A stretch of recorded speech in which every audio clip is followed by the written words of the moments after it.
You are listening to Investing Matters, brought to you in association with London South East. This is the show that provides informative, educational, and entertaining content from the world of investing. We do not give advice, so please do your own research.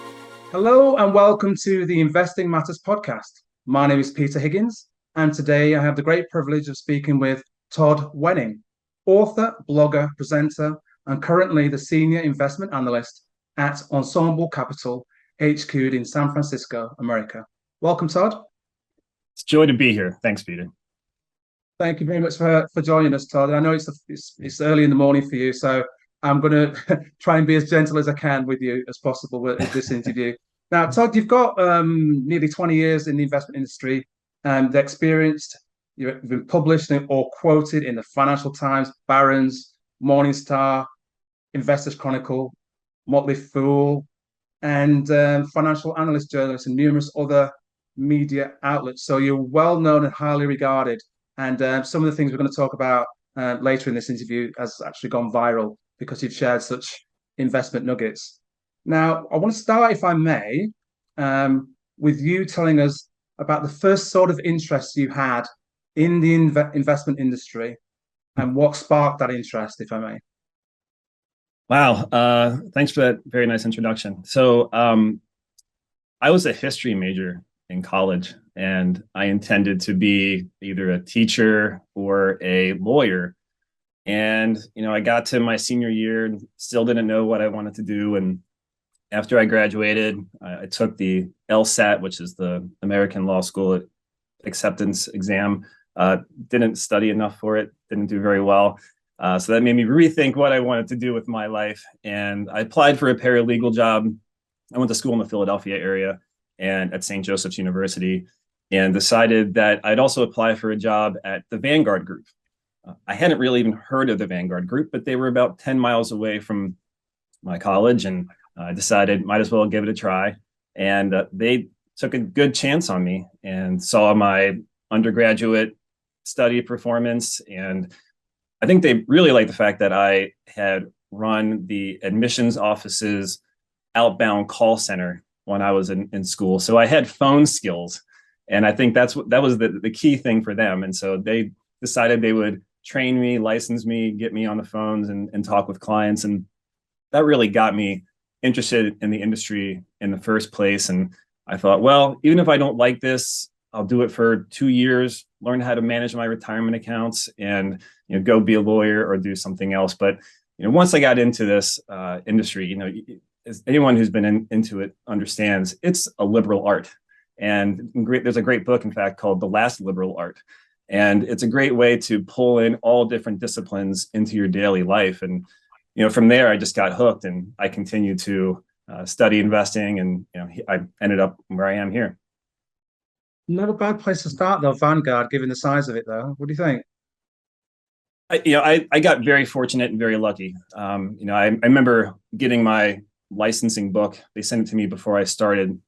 This was for the Series 6 exam. And I had to look up what a stock was. I had zero idea.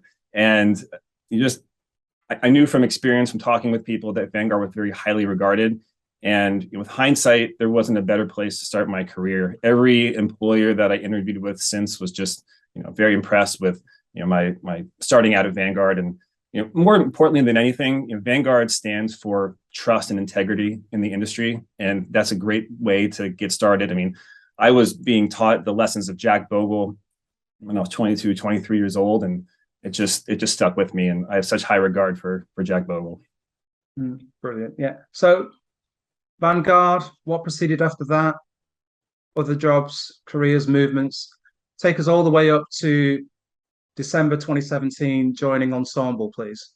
Sure. So my girlfriend at the time, current wife, lived in the DC area, and I decided to move down to the DC area. Didn't have a job, just wanted to move, get closer to her, and ended up finding a job at SunTrust Bank, which is currently Truist. It's currently recently merged and changed its name, but it was SunTrust Bank at the time. And I was assisting some portfolio managers with high net worth client accounts, helping analyze their portfolio, placing trades, developing presentations, very kind of grunt work, I guess you could say, and not all that enjoyable. But I had a great mentor there named Eric Sheldon, who knew I had an interest in analyzing stocks. And so he would pass me little reports here and there and ask me what I thought about them. And it was a great way to get started in the sort of individual stock selection. And then another piece of luck, as you might say, was that I lived 3 miles from the Motley Fool headquarters in Alexandria, Virginia. And I was getting tired of commuting from our home in Alexandria, Virginia into DC every day. And I thought it'd be great if I could help write articles for the Motley Fool. They were only 2 miles from my house, and I wouldn't have to go into the city every day. And so I ended up getting a job there. And I was there for, I believe, 6 years in total. Most of it was spent at Fool US, helping write articles, write newsletters. I eventually got put on one of their newsletters there called Motley Fool Pro with Jeff Fisher. We had $1 million of real money capital that was given to us to start investing in. I believe it was August 2008. So it was a very interesting time to be flush with cash. We could go long, short, do options, ETFs. And so that was a great experience for me at that time during the financial crisis to be investing through that period. And Jeff's a great investor. Some of you may know who he is from the Motley Fool, but he's a great investor, and I learned so much from him, especially what to look for in great businesses. From there, I went to Motley Fool UK, which some of your listeners and viewers may know. Absolutely. I worked for Motley Fool UK for a year, came out to London, worked in the offices there, had a great time, established a newsletter there called Motley Fool Dividend Edge, and we were buying dividend paying UK stocks in our portfolio. And it was very helping people understand how to invest and do so in a reasonable and quality focused manner. Talking about individuals often take large bets and speculative bets on various stocks and hope to get rich quick. And our intention was to buy and hold and grow slowly, but grow well. So I was there for a year. It didn't work out. I'll leave it at that. We had a plan. It didn't go as planned. A lot of blame was on me for that. And I also was kind of in the back of my mind wanting to get into the institutional side of the business. And as highly respected as Motley Fool is in the retail space, it's not as well known in the institutional space. And so I felt like I needed to make a move to a more institutional investor experience where I could really get into the nitty gritty and try to figure out where what institutional investors were looking for in terms of the depth of research necessary. And I got fortunate in that Morningstar gave me an opportunity to come out to Chicago and learn a lot about the institutional business on the sell side. So I worked for their sell side group where I covered the paper and packaging industry for a couple of years. One of the very fortunate moments of my career was being named the head of the equity stewardship methodology when I was at Morningstar, and we were developing a way to analyze companies and how their management teams allocate capital and how that reinforces the moat or can destroy the moat. And being at Morningstar, being around all those very, very intelligent people there, probably the smartest people I've ever worked with, just had a great mind about thinking about business, thinking about moats, thinking about competitive positioning, thinking about how to value companies. So it was a great training place for me. I wrote while I was there, wrote about small cap investing and trying to find moats in the small cap space. And then, about 2014, we had our first child, and we were in Chicago, and we were thought, okay, well, do we want to stay in Chicago? Do we want to live in Chicago? And I'm from Cincinnati, Ohio originally, and so we started looking for homes in the Cincinnati area to raise our kids. It's a great place to live, great place to raise a family, and a lot more affordable than Chicago or some of the other big cities. So I started looking for jobs in Cincinnati. I started working for a company called Johnson Investment Counsel, which is a large RIA here in the United States. They had, when I was there, over 10 billion in assets, and I believe it's a lot more than that now. So very big group. That was my first venture into the buy side. And then in late 2017 or so, I got a call from Ensemble to see if I was interested in working there. And that brings us to the present. It's interesting that you've had so much luck. I don't think it's anything to do with luck. I think it's to do with the skill set that you actually brought to the table, and the quality of your writing historically has been absolutely phenomenal. Hence the reason in late 2017, you got the call. You didn't make the call. You didn't go chasing. They came to find you, Todd. Right. I think that's absolutely awesome. Yeah, Sean Stannard Stockton, who's the CIO and president of Ensemble, had followed me on the blogs and on Twitter, and they were looking to expand their team to grow it, to sort of become more complete, I guess you could say, to present to an institutional audience. Mostly when institutions invest in your strategy, they want to see you have a good bench of talent on the team. And usually if it's a one-man operation, it's a little more of a struggle, because it becomes, okay, well, who are you bouncing your ideas off of? And what happens if something happens to you? Who takes over? So they wanted to round out the team and bring a different perspective. And I give Sean so much credit for being so forward thinking about not only hiring somebody in Ohio when they're in San Francisco to provide a different perspective, but to let me work remotely full time. So I've been working remotely for 5 years, so well before the pandemic. And so this has been a very interesting experience for everyone. And so I give Sean a ton of credit to look to find me and welcome me despite me being over 1,000 miles away. Yeah, quality counts, I think, definitely. So just prior to that, Todd, you wrote your book, Keeping Your Dividend Edge, and you stated sound dividend investing is about buying well-run businesses with good yields and strong competitive positions at good prices, whilst being diligent and patient. Please could you expand on that and why that's so important here? All the nuances of choosing the right companies with the dividend edge. Yeah, so I wrote Dividend Edge in 2016. It was published. I mentioned earlier that the Motley Fool strategy or the newsletter didn't go as long as I hoped to, and I wanted to provide sort of a capstone to what I was trying to do there. And I knew I had people from the UK and elsewhere around the world who were subscribers to my newsletter who wanted perhaps to learn about a more complete picture of how I approached dividend investing. And so that's why I wrote it. And I feel like for individual investors, a lot of times their best bet is to focus on cash flows, right? To find companies that are paying out real cash flows right now, not 20 years in the future, but today.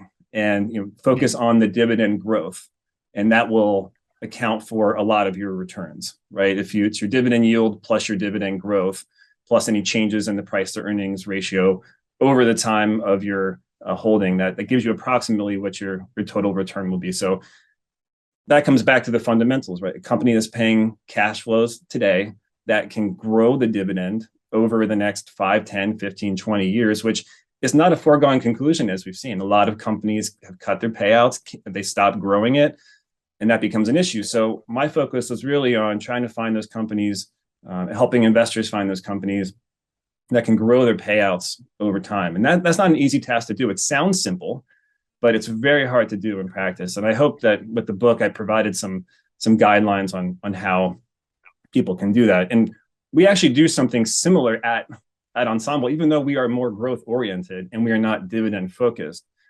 It all comes back to the same principles. It's trying to find companies that are instead paying out to shareholders that are looking to reinvest and grow their business at a high rate. Absolutely. Now that takes me seamlessly to your Zen diagram, which went viral, Todd. And just to explain the nuances of that Zen diagram, I know it's almost been adopted as a investment philosophy within Ensemble as well. So can you expand on that for me, please? Sure. So before I joined Ensemble, I created my own investment philosophy, Zen diagram, and it was moat, management, and price were the three circles, and then they all combined, together into a common point. And so you kind of have to insist on finding a great management team with a business that has a competitive moat and you can buy it at a good price. And we did a slight change on that when I joined Ensemble. We kind of adapted that framework and substituted price for forecastability. That's not to say that valuation doesn't matter to us, but we felt that forecastability for us or for our philosophy was something that we absolutely had to have as part of that group. So we have moat, management, and forecastability. And when all three of those factors are present, we become very interested in the company. And from there, we do a lot of valuation work to determine whether or not we want to buy. I think, for me, it wasn't intentionally this way, but one of the most interesting parts about the Venn diagram was the traps, right? So these are parts of the diagram that have two of the circles, but not all three of the circles. So if you have a management team with a forecastable business, but no moat, well, that's a trap, right? You don't want to own that because you don't know if management is going to run the business into the ground, or if I'm sorry, let me back up. If the moat isn't there, you can't run a great business with a business that's just not very strong on a unit economic basis. So you have to find a very strong business for management to run. If one of those things isn't there, it's just not enough. And there's sort of traps you can fall into. And we've all made them. I've made them. And so it's a good reminder for me to try to avoid those traps and look for situations where there might be a moat and management, but it's a very unforecastable business. And I think that's one thing, that's a trap that investors often get themselves into, is they think they found a great management team. They think they found a moat, but the business is super complex, and they have their spreadsheets, and the annual reports are 400 pages long, and if you can't explain it to a child, right? If you can't explain the business to a child, you shouldn't be investing in it. And I think there's a certain lure that investors have to over complex businesses. And one of my sort of pet frameworks that I use is, if the annual report is less than 100 pages, that's a very strong sign to me that this is a very good business. And if you look at a lot of the strong returns over the past 10, 15 years, and you go back and look at their annual reports, the businesses are usually very, very simple and simply put and very understandable. It's when you get into 400, 500 page annual reports, you have to start wondering, is there something here that I just don't understand? And a lot of times it could be regulation, it could be risks, it could be other things that just the average investor can't get their head around. And those are ideas that you should probably walk away from. Brilliant. Now, if I can expand just a little bit on this, understanding a company's durable competitive advantages, which you talked about, economic moats there, how will this company continue to generate higher returns on invested capital over the decade? It's really hard to find those gems that you can just buy and hold, almost go down to the Buffettology sort of way, Buffett's way of investing. So how, as an ordinary investor, which we both are, as well as being, you're professional, filter all the way down to those, I think you guys at Ensemble and yourself are looking for that top 1-2% of the companies in the world. Yeah, I think the key question you always have to ask, and it doesn't require a CFA to understand the answer to this question, but if this company disappears tomorrow, who's going to miss it, right? There's a lot of companies out there where if they go away, everybody just kind of moves on. But is there a pain point there? Like, who is just beside themselves, upset about this company being gone? Is it the customers? I mean, the employees, obviously, because they get a paycheck, but the customers, the suppliers, the community, where's the loss? I think that's a key question you can ask yourself without having to do any sort of macro or microeconomic analysis. That's a great way for individual investors to start. And Morningstar has a great framework for evaluating economic moats, and we have a very similar process at Ensemble, which is intangible assets are one source. So these are brands, patents, know-how. I would put corporate culture in that group. There are companies out there that may not have obvious competitive advantages from a structural standpoint, but they're mission driven, they're purpose driven, and even if you were starting the business today with plentiful capital, you couldn't replicate that business for 5, 10, 15 years because they've just developed a way of doing things that's hard to do for someone starting fresh. And so intangible assets would be one. Network effects are, which the classic example is eBay. The more buyers, the more sellers, the stronger the network effect becomes. Probably the most common that we have in our portfolio is switching costs. So these are businesses where once you are a customer, it is very difficult to switch out of them. A lot of times this could be due to the fact that it's a very small part of the overall cost structure, but it's absolutely critical for delivering the products or services value. There was just an article in the FT yesterday about Bloomberg and how strong Bloomberg is from a competitive position standpoint. And I think that's a great article to read to get a sense of what a real competitive moat looks like.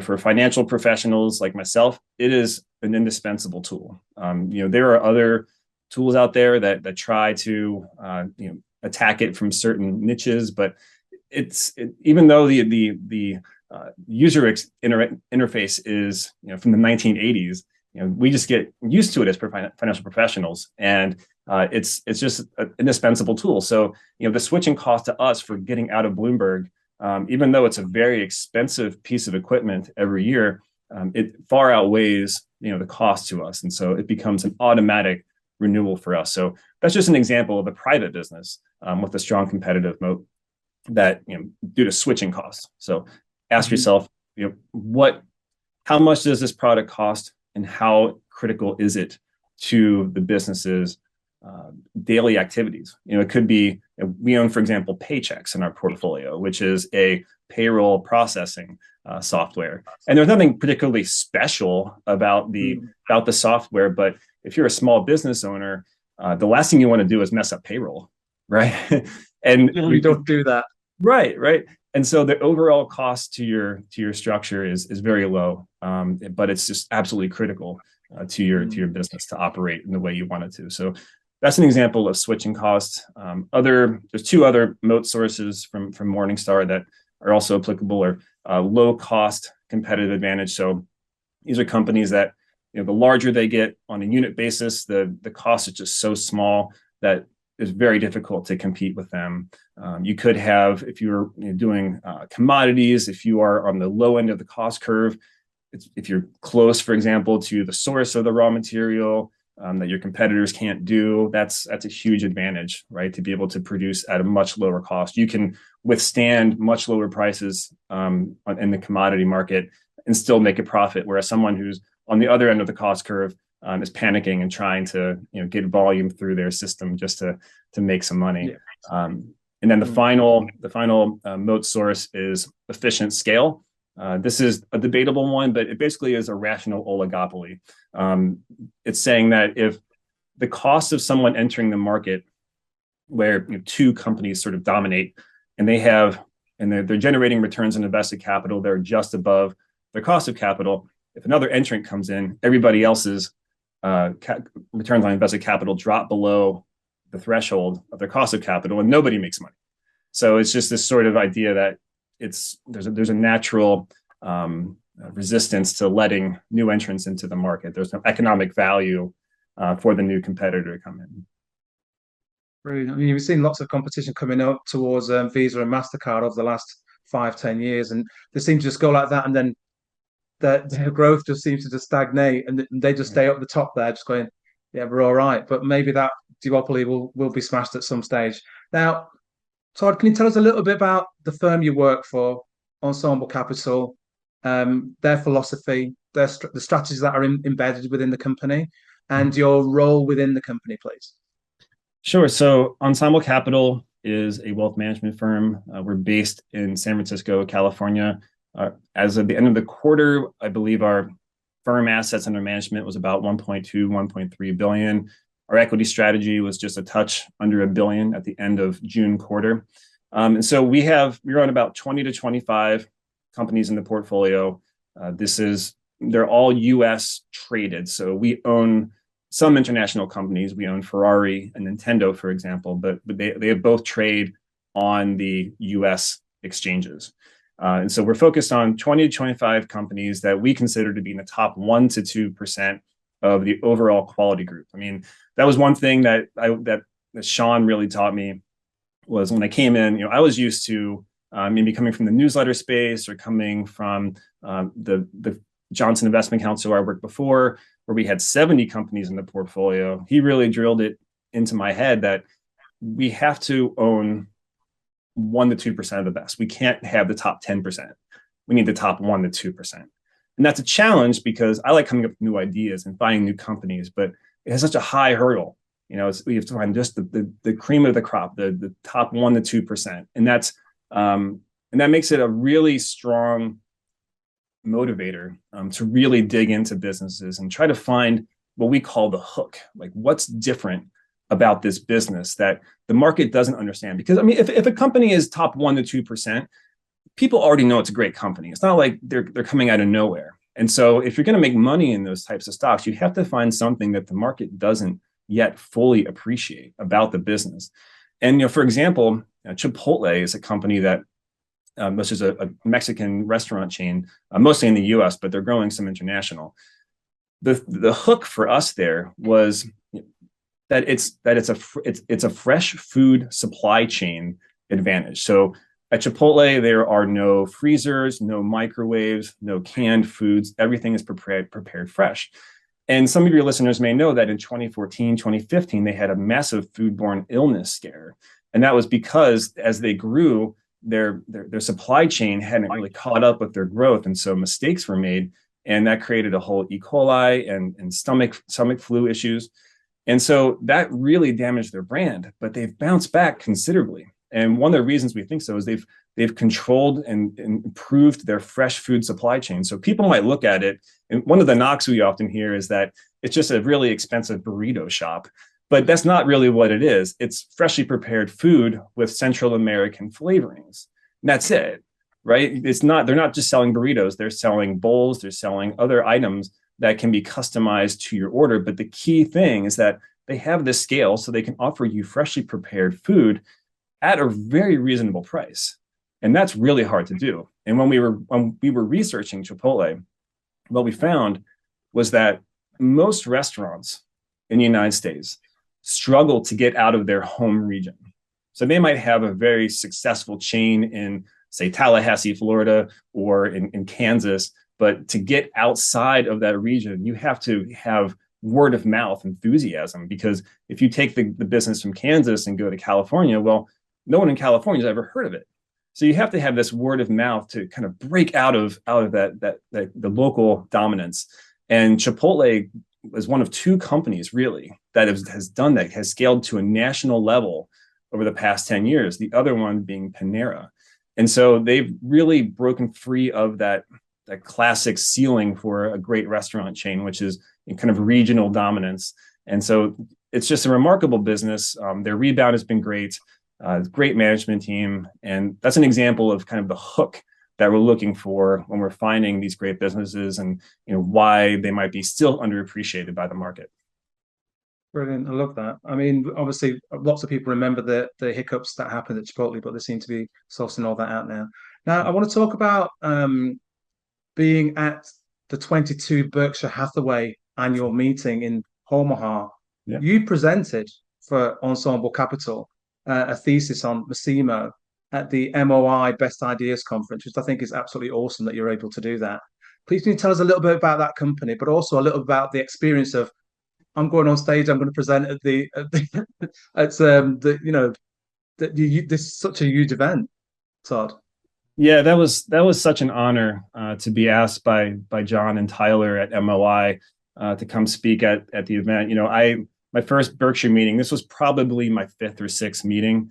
And this was the first time I've ever done anything like that. The first time I went, I drove out from Chicago when I was with Morningstar. It was about a 6-hour drive. I drove out with a colleague. We had no place to stay. I didn't know anybody. And so it was a pretty awesome moment for me to be able to get to the point where I was presenting during the Berkshire meeting. So that was a real treat for me.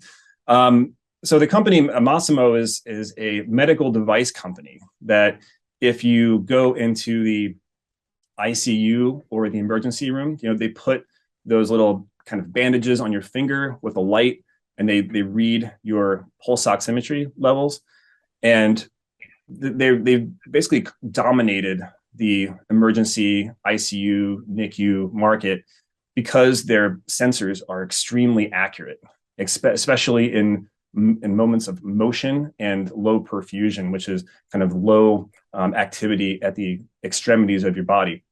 So prior to Massimo's technology, the alternatives were for a doctor, if they wanted your pulse ox, they would have to draw it from your veins by syringe. And if a patient's in motion, that's not easy to do. And it's not fun for anyone, the patient, the doctor, anybody. The alternative at the time was some other sensors, but they weren't very accurate. So as a doctor, it was hard to make decisions based on what you perceive to be faulty data. And what Massimo figured out was how to do those readings in an extremely accurate manner. And so that business was very much, it still is in some ways, a razor and blade business model. So they sell the hardware, which goes into the monitors or the boxes, what they call, that sit next to the patient's bedside, and they plug into the sensor on the finger, and they take readings from that. And then the sensors are replaced for every patient. So that's the razor or the blade side of it, right? So it's a razor blade model. And for a long time, it just kind of coasted up and to the right, 8 to 9% annual sales growth, very predictable business, still had a lot of market share left to take. And what happened was in February of this year, they announced that they were going to acquire a consumer audio business called Sound United. And that really scared investors. And we think two things really happened.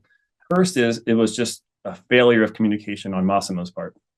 On the first, they had not had to make such a large acquisition in the past. Most of their acquisitions were $50-60 million. This was a $1 billion acquisition. And so they didn't have a separate analyst meeting to discuss the acquisition. They kind of merged it with their earnings call. And so investors didn't care about the great quarter that the core business had. They were all focused on this business. And and the other part of the communication was they didn't want to tell you what they were planning because they weren't ready yet and the deal hadn't closed. And they didn't want to tip off Apple to what they were trying to do with the consumer audio business. And so investors just sold first and ask questions later, I guess, right? And so we had followed the company for a very long time, had a very good sense of what that core razor and blade business was worth on its own. And when the stock price fell as far as it did, we thought, they're just, this is whatever happens with the consumer business. And we are generally favorable about their opportunity there. But whatever happens with that, the core business is still undervalued. And so that's what I went to present at Massimo was that, despite the market's strong reaction to the acquisition, the other part being that we felt that with hindsight, February was still kind of early in the market panic for 2022. And it was almost a canary in the coal mine, so to say, for investor temperament at the time that hadn't yet manifested in the broad market. But investors were a little nervous about owning high multiple companies. And then when Massimo made this acquisition, they just panicked. I mean, the worst day that Massimo had in its trading history from 2007 to 2022 was a down day of 14%. They were down 37% that day. So it was a huge shakeup in the stock price. And we were certainly upset at the decision at first, and like everybody else, but because we had that valuation discipline to understand what the core business was worth, it gave us the ability to be patient and think through, okay, what's actually happening here, and can we see the silver lining in this acquisition? Brilliant. I'll be having a look at that myself, possibly when I get a chance to. Now, I want to stick with Buffett and the Berkshire Hathaway annual event. He's just, investors around the world just celebrated with him his 92nd birthday. What is it, for you, Todd, and so many other investors like myself, that actually gets us to go towards what he's saying? We've got our own little strategies over here, but we always have a bit of the Buffettology sort of strategy as well going into our portfolios. What is it? What has he and Charlie Munger done that just so resonates with so many investors globally? I think we all know situations in our industry where trust was broken, integrity flaws, that just there's a sense for investors that you can't trust anyone in the financial industry, right? There's always a risk that something will happen. And, I think anyone who's been to Omaha for the Berkshire meeting I would think would agree that it's almost a religious experience going. And I say that just lightly, but it's you're coming and you're gathering with other people who are like-minded, who are focused on the integrity of the industry, upholding the trust. I mean, someone said to me, I can leave my bag on the chair at the meeting and leave with my computer in it, my laptop, whatever, and I trust that the people around me aren't going to take it because they've come here to kind of absorb this I guess vibe, for lack of a better term, that Charlie and Warren have established, which is to act with great integrity. And so I think that's so important, such a part of their brand, so to say, that gets overlooked so often. People talk about the business, the decisions, the acquisitions, whatever it might be, but they don't talk a lot about just what the values that Charlie and Warren have put out. And every time I've come out just feeling re-energized and ready to attack my research and my contribution to Ensemble with just a lot of more energy than I had before. So what they've created is very special. Yeah, I completely agree with you. Now I'm going to stay on the theme of integrity and trust here, Todd. I'm going to ask you to share with us how you go about identifying the intrinsic and extrinsic motivation of management. Yeah, I think a lot of it comes down to spending time with them to the extent possible. So that can be through former employees, that can be through current employees, that can be with talking with them directly. I mean, look, anytime you speak with a CEO of a public company, they have mastered the art of marketing and sales. So you always have to be on guard about that as an investor. So you have to triangulate your information and try to figure out what is real and what isn't. And I think what resonates with us so much is we have a focus on stakeholder value, which goes beyond shareholder value. It talks about how do they treat their customers? How do they treat their suppliers? When we got some great examples of that during COVID, when things shut down, companies taking care of their suppliers, giving them some credit, giving them some cash. Those are the type of businesses that we want to own because they are part of an ecosystem, right? And no company is an island. They have to operate within an ecosystem and they have to be a part of that. They have to be willing to give up a little in the short term for the long-term benefit. And so that's how we really focused on thinking about how management might be extrinsically motivated. Do they come to work motivated, not just by the paycheck? One of the frameworks that I like to use is this a mercenary CEO or is this an owner CEO? Because there's a lot of hired managers out there who are there for a couple of years to get the stock price up and head somewhere else. I want to find someone who's passionate about the business, the mission of the business, and they have extrinsic motivation to grow the business for themselves, for their employees, for society and the community at large. Brilliant. I love that response. Thank you very much, Todd. Now, you're based in America, as we've clearly stated here. And so you've seen firsthand Gartner's hype cycle being played out regarding SPACs, with many now looking to return the cash to investors that they can't find suitable or viable entities to purchase. Most notably, Bill Ackman's looking to return $4 billion to investors. Todd, what in your view went wrong with the whole SPAC sort of playbook? Well, at a high level, I think it's people wanting to get rich quick, right? That's what it comes down to, trying to generate a lot of enthusiasm. And we saw so much of that in the past 2 years, trying to generate hype around whether it be a cryptocurrency or something, and without any substance underneath it. And I don't have a strong opinion on crypto, but I think that behavior was indeed present, trying to generate enthusiasm where there was nothing underneath it or nothing substantial underneath of it. And so that was just kind of a theme of the time, right? It was get rich quick. And going back to Buffett and Munger, everybody wants to get rich, but nobody wants to get rich slowly. And I think that's what we're trying to do at Ensemble. We're trying to focus on owning great businesses that have tremendous economic machines underneath them that are generating strong returns on invested capital every single year, that are producing tremendous shareholder value. And no matter what happens to the market price in the short term, we continue to believe that our companies are generating strong fundamental growth. I mean, I can't think of a company that we've covered, even though the stock prices have been down in many cases, where we thought, oh man, the fundamentals are just completely messed up. Something just doesn't work. I mean, all of our companies, to one extent or another, some are a little bit weaker than others, some are stronger than others, but none of them have been thesis-breaking business decisions, right? Yeah, no, I agree with you. Now sticking with Gartner, the technology powerhouse, they said by 2026, 25% of people will spend at least 1 hour a day in the metaverse for work, shopping, education, social, and/or entertainment. What are your views and thoughts on the huge sums that are being invested in that space at this particular time? Well, I think in some ways we're already in the metaverse. I mean, you and I right now are speaking virtually, right? And so I think we're already in it in some ways. And I think to the extent, being interested in video games, I've been a video game player my whole life, and we have Nintendo in the portfolio.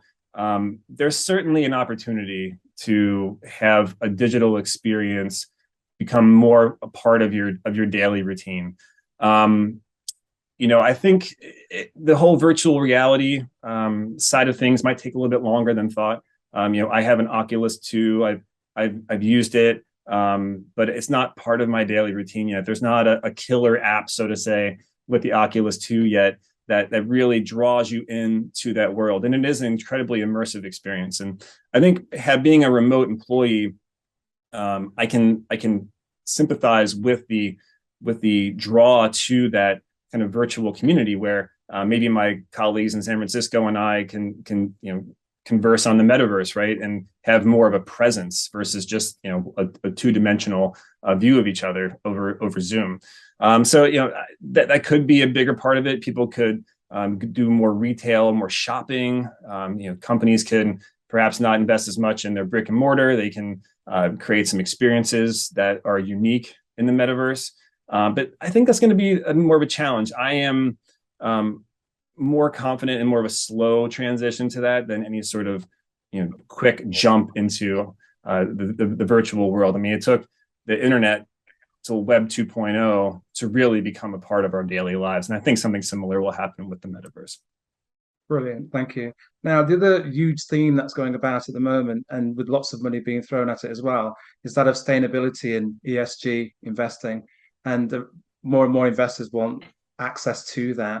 Please can you share your thoughts on ESG investing and its themes, and that in relation to the circular economy. Yeah, I think it goes back to the stakeholder comments I made earlier.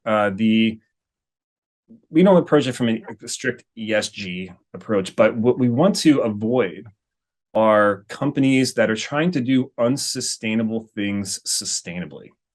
We want to avoid off-balance sheet liabilities.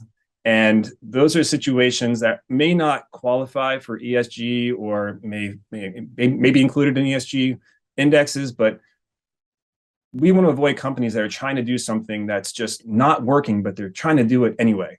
And one example of this is sort of the low-wage fast food jobs that we see that have been in the United States for decades, right? You have fast food chains that have been able to pay people below poverty wages for a long time, and now it's working against them, right? All of a sudden, labor has decided that we want to get paid more, and that was an off-balance sheet liability that was not present or wasn't obvious to investors before.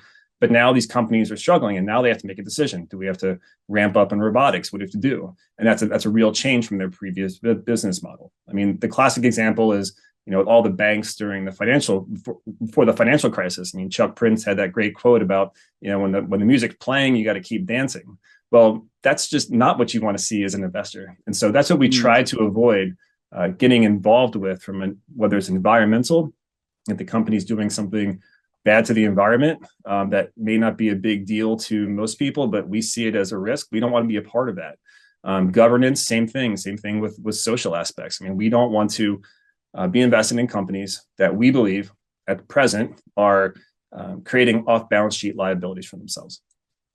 Brilliant. Now, I'm going to ask you almost a similar sort of question, but in your personal investing accounts, what's your investing style there, and what really matters to you regarding your strategies and the companies that you invest in? Is it a similar sort of approach? A similar approach. I am focused on high integrity management teams, great businesses. I don't usually trade the top of my personal portfolio. There's the Ensemble strategy is the largest individual investment that I have, but the other equities that I own all kind of follow the same theme of great cash flow, generating businesses, management of high integrity, economic moat, usually paying dividends. Brilliant. Now, on the same sort of thread, could you share with us your greatest investing success that you've had in your own book? My own book, probably owning Costco. I've owned Costco for over a decade now, and I think that's another business with great integrity and great moat. And yeah, they've been able to, Nick Sleep from the UK is no longer running money, but has some great letters about what Costco's core advantages really are. And that's another one of those examples of a hook that the market just didn't understand. So Nick Sleep talked about shared economy or scaled economy shared. So as Costco grew, they could have kept a lot of that profit margin for themselves, but they reinvested it into keeping prices low, which then drove more members to their warehouses, which allowed them to expand, which allowed them to create more value for their customers, and just created this tremendously positive feedback loop for customers, for employees. And the street didn't understand it. If you look back at some of the sell side reports from 2003, 2005, they're saying, Costco's paying their employees way too much. If they scaled back and paid them market wages, their margins would be this, and they'd be trading at that. But that wasn't Costco's plan. Again, they wanted to grow rich slowly. They wanted to create wealth slowly. They were playing the long game. And that's exactly the type of business that you want to be behind. And sometimes the market will panic. I think one of my happiest investments decisions was when Amazon bought Whole Foods. Costco's stock price fell very sharply because there was a worry that, everyone's just going to buy their groceries online now. And I went home to my wife and I said, is Costco done for you now that Amazon owns Whole Foods? She said, no, these are two shopping experiences, completely different. And so I thought, okay, well, she's the one that goes there a lot more than I do. And so I'll trust her and continue to invest in Costco. And that ended up being a very good decision for me. Brilliant. Always trust the boss. Always trust the wife, mate. I've learned the hard way.